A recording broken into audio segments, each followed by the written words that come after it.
Ele olhou pra mim, ele olhou pra minha mãe, olhou pros dois policiais que estavam atrás, aí ele falou, mãe, é um milagre? E eu falava com muita dificuldade, mas quem mais entendia o que eu falava era minha mãe.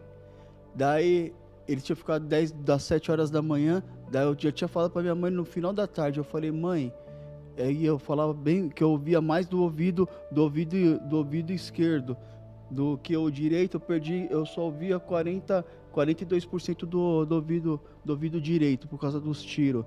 Daí eu falei pra minha mãe, eu falei, mãe, quando o Paganoto ele ligar, a senhora fala pra ele que não precisa deixar a policial à noite, mãe, que amanhã eu só vou ter fisioterapia já no final da manhã, pra ficar sossegado, que não precisa ficar ninguém à noite, que quando a senhora me dá os remédios, eu durmo e eu não acordo.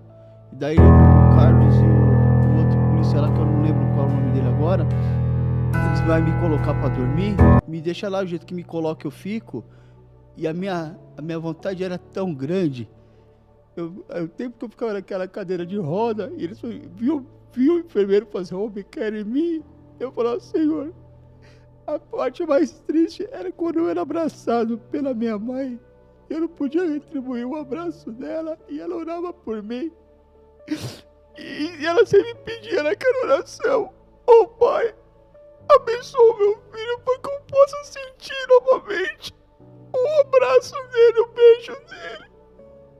E eu só chorava. Eu falei, Senhor, me deixa, Senhor. Eu senti, eu pude abraçar minha mãe, Senhor. Poder ser a pessoa que eu fui um dia. Eu falei, mãezinha, fala pro Paganoto, mãe, que não precisa deixar a polícia à noite. Amanhã eles estão aqui, umas 10 horas, tá bom. Daí, no comecinho da noite, o Paganoto ligou.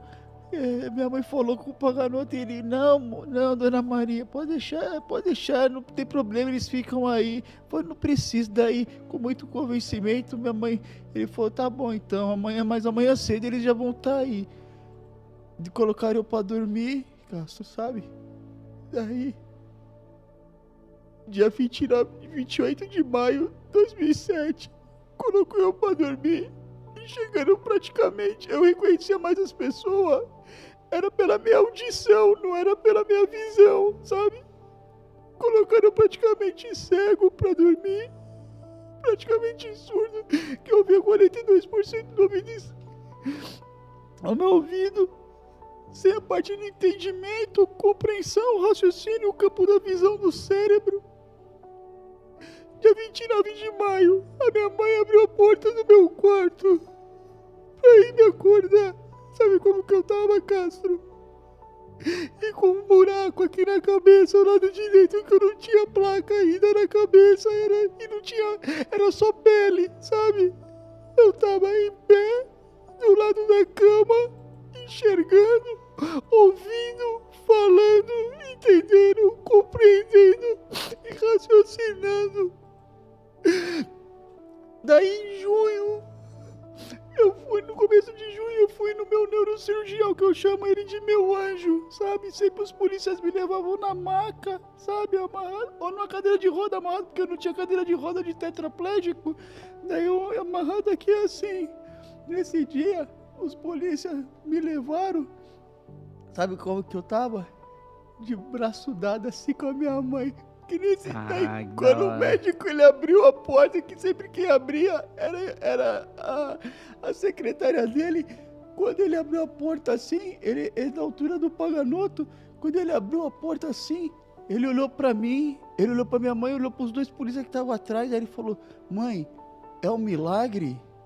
Daí quem respondeu pra ele? Você. O Mudinho! Sou eu! Abestado! Sou eu, abestado! Eu falei, sou eu, doutor. Quando eu falei, sou eu, doutor, ele fala, eu falei, eu falo, eu escuto, eu entendo, eu compreendo.